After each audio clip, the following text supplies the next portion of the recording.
Olá, tudo bem com você? Eu espero que você esteja bem. A graça e a paz de Cristo sobre as nossas vidas e um dia abençoado pra gente.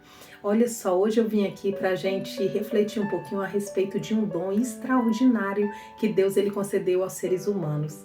Deus ele concedeu vários dons, mas esse dom todos nós temos de alguma forma. Há pessoas que utilizam ele de uma forma assertiva, outros infelizmente não. Mas a gente vai ver aqui que lá no princípio do mundo, da criação, Deus ele utilizou esse poder para criar todas as coisas. Esse dom que nós hoje podemos utilizar, que nós temos, nós recebemos do Pai. Olha o que diz aqui em Gênesis, no capítulo 1, versículo 1, 2 e 3. No princípio criou Deus os céus e a terra. E a terra era sem forma e vazia, e havia trevas sobre a face do abismo, e o Espírito de Deus se movia sobre a face das águas. E disse Deus: haja luz, e houve luz. Palavra tem poder, a ponto de todas as coisas visíveis surgiu do invisível. Você imagina a relva verde? Você imagina uma cachoeira, os animais? Tudo criado pelo poder da palavra de Deus, os grandes animais marinhos, peixes. Você imagina tudo criado pelo poder da palavra de Deus. Nós, seres humanos, fomos criados da mão de Deus. E nós recebemos do Pai ali o fôlego de vida que Ele soprou nas nossas narinas.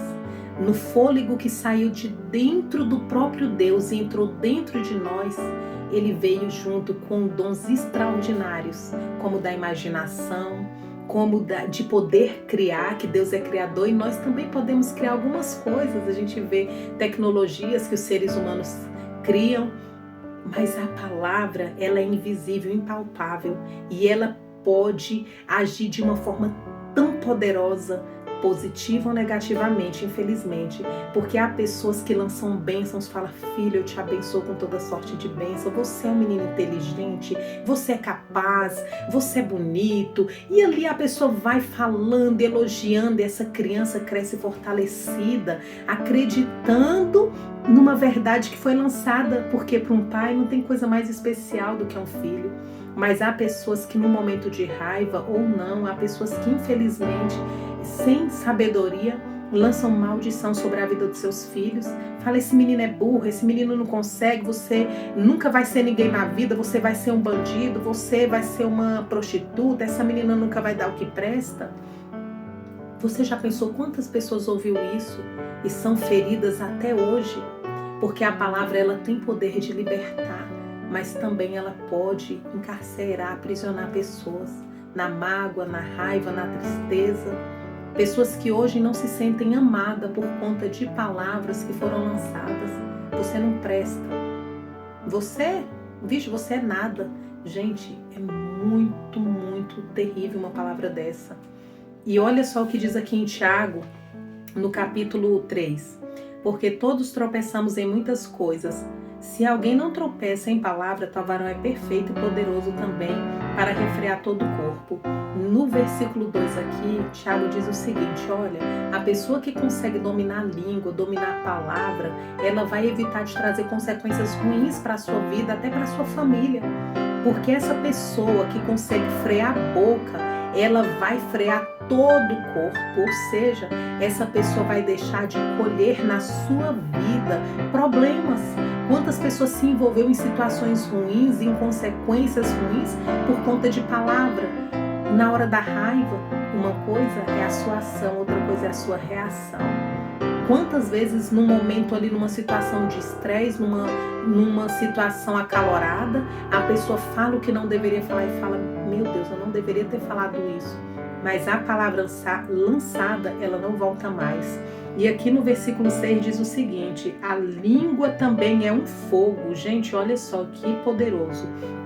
Como mundo de iniquidade, a língua está posta entre os nossos membros e contamina todo o corpo, e inflama o curso da natureza e é inflamada pelo inferno. Misericórdia, gente. Agora, olha que interessante. A língua também é um fogo. O fogo, ele muda a estrutura, ele muda o local onde ele passa, não fica da mesma forma. Você imagina uma floresta linda, onde o fogo passa, aquele ambiente se torna caótico, terrível de olhar por um lugar aonde só labaredas, um lugar destruído se torna quando o fogo passa. Mas eu também penso que o ouro, ele passa pelo fogo para tirar todas as impurezas dele e ele se torna refinado, perfeito, puro, quando ele passa pelo fogo. Isso me faz entender quando aqui fala, olha, a língua também é um fogo, ou seja, a língua tem o poder de transformar o ambiente aonde ela é lançada.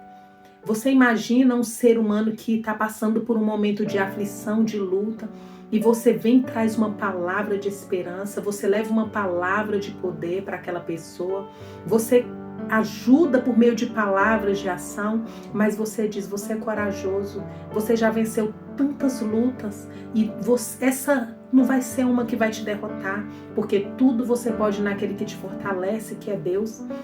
E ali você vai levando palavras de ânimo, palavras de esperança, palavras positivas, ao invés de você levar uma palavra negativa a ponto de destruir toda a estrutura daquele indivíduo, de dizer, você nunca ia dar certo mesmo, tudo que você colocar a mão para fazer não vai para frente. Gente, está repreendido, o sangue de Jesus tem poder dessas palavras, não é verdade? Deus é mais. Agora olha o que diz aqui no versículo 9 e 10. Com ela bendizemos a Deus, ao Pai, e com ela amaldiçoamos homens feitos à imagem e semelhança de Deus. De uma mesma boca procede bênção e maldição. Meus irmãos, não convém que isso se faça assim.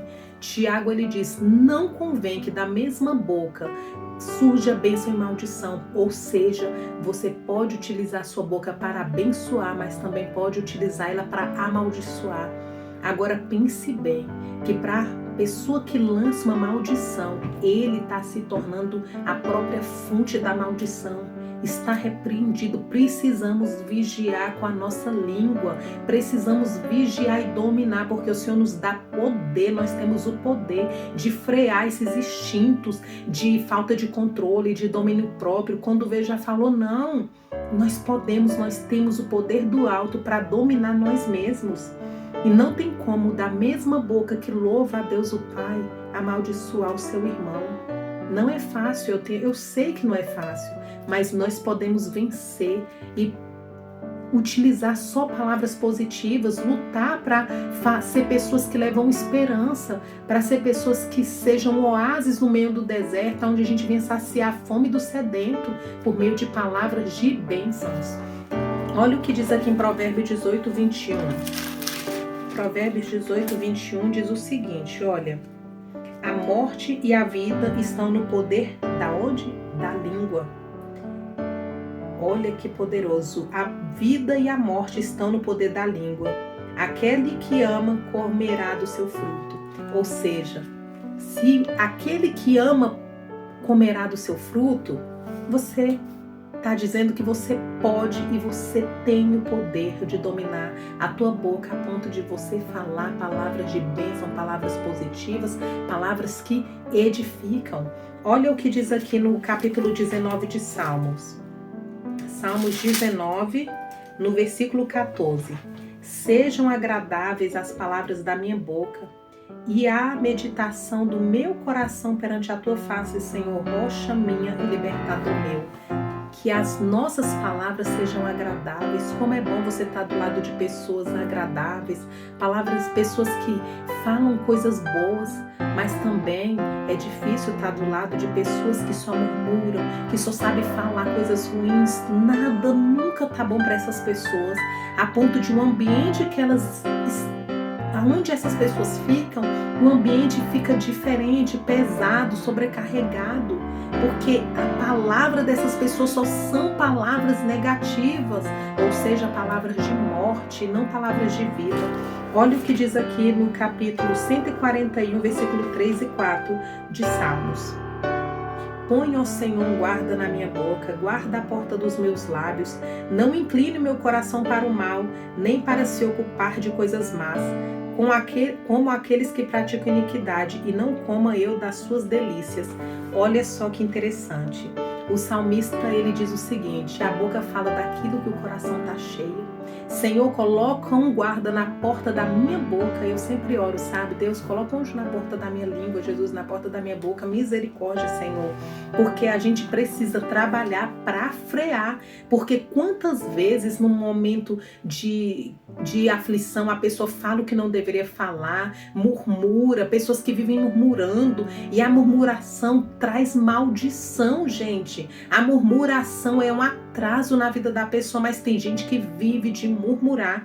E olha que ele fala o seguinte, ó: não incline meu coração para o mal. Coração na Bíblia é a mente. Inclinar o coração para o mal é que Deus nos ajude a evitar. Quantas pessoas hoje passam tempos vendo séries aonde é só vingança, morte, traição, tantas infidelidade, tudo que você pensar de ruim, e a pessoa tá ali comendo dessas, que fala assim, dessas delícias, né? Mas assim, as delícias do mal. Porque a gente vê o seguinte: não incline meu coração, ou seja, que eu não fique colocando a minha mente, Senhor, em coisas, o quê? Para ocupar de pessoas que praticam iniquidade, né? Então assim, quando você para ficar vendo série, filme, que é cheio de vingança, cheio de morte, cheio de ódio, o que você está alimentando a sua mente? Dessas coisas. E a sua boca vai falar o quê? Daquilo que o coração está cheio. Então que Deus, ele coloque na porta da nossa boca, na nossa língua, um vigia. Que Deus coloque um anjo na porta das nossas bocas. E olha que interessante, da nossa boca, né?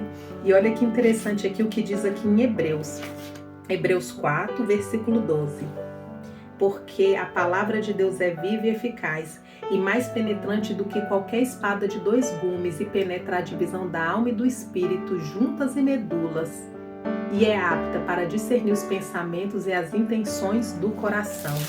E o capítulo 6, versículo 5 diz: provaram a boa palavra de Deus, as virtudes do século futuro. Você sabe o que é a palavra de Deus? Eu preciso me alimentar da palavra de Deus, porque aquilo que eu alimento meu coração é aquilo que vai sair o quê? Da minha boca. E eu preciso me alimentar da palavra de Deus. Nós precisamos nos alimentar da palavra de Deus. A palavra de Deus, ela é a Bíblia. Ela não é um livro qualquer, ela não é como qualquer outro livro. A Bíblia, ela foi inspirada pelo Espírito Santo de Deus. Ela não é como um livro de história, ela não é como um livro de geografia, de filosofia, não. A Bíblia é a palavra de Deus, é por meio dela que Deus comunica com os seres humanos. E eu e você precisamos dedicar tempo para ouvir o que o Senhor tem a nos dizer. Por meio da oração, nós falamos com Deus, mas é por meio da palavra dele, da Bíblia, que Deus fala aos nossos corações. Não tem como você ter um amigo que você só fala e você não para ouvir esse seu amigo. Isso é realmente uma relação de amizade? Aliás, existe uma relação nisso, porque a relação é uma troca, né? E quando eu paro para ouvir o que Deus tem a me dizer, aí sim começa a existir uma relação, e uma relação de amizade, uma relação de carinho, uma relação aonde eu sei e eu percebo, eu entendo que o meu amigo está falando comigo. E o meu amigo, meu protetor, o meu Pai é Deus, o nosso protetor, o nosso Pai. E eu convido você, quando for ouvir o que Deus tem a te dizer, quando você for estudar a Bíblia, você primeiro ora, para que o Espírito Santo ele venha trazer discernimento para você ouvir. Senhor, abre os meus ouvidos espirituais, a minha mente, os meus olhos espirituais, para que eu possa ver e ouvir o que o seu Espírito tem a me dizer por meio da tua palavra. Lá em Salmo 119, 105 diz: lâmpada para os meus pés é a tua palavra e luz para os meus caminhos. Aquele que anda na luz jamais entrará em trevas. A pessoa que tem candeia numa estrada pode ser a mais tenebrosa noite. Essa pessoa não tropeça. Essa pessoa não vai cair, ela vai enxergar as pedras e os buracos do caminho. A tenebrosa noite pode ser as dificuldades da sua vida. Quando você estiver passando, seja por um momento mais difícil que for, quando você está alicerçado na palavra de Deus, você vai conseguir passar por esse caminho seguro, porque o Senhor vai ser a sua luz. Agora, a pessoa que ele anda pode ser no mais dia que for, mas dia para este mundo, né? Ele tropeça e ele cai quando ele não é guiado pela palavra de Deus. E como a gente viu que palavra tem poder, a palavra que eu falo tem poder. E a palavra de Deus também tem poder. Eu não poderia deixar de falar aqui, como estamos falando de palavra, estudando, eu não poderia deixar de falar da palavra de Deus, porque ela tem um poder extraordinário sobre as nossas vidas de transformar. E eu queria dizer para você que a sua boca, que a sua língua venha proferir, né, palavras de bênção, palavras de esperança, palavras que edificam, que não somente você, eu também, que Deus ele nos dê domínio próprio, nos dê controle nos momentos de tribulação, para que nesses momentos a gente venha ainda assim abençoar, ainda assim proferir palavras de bênçãos e de esperança.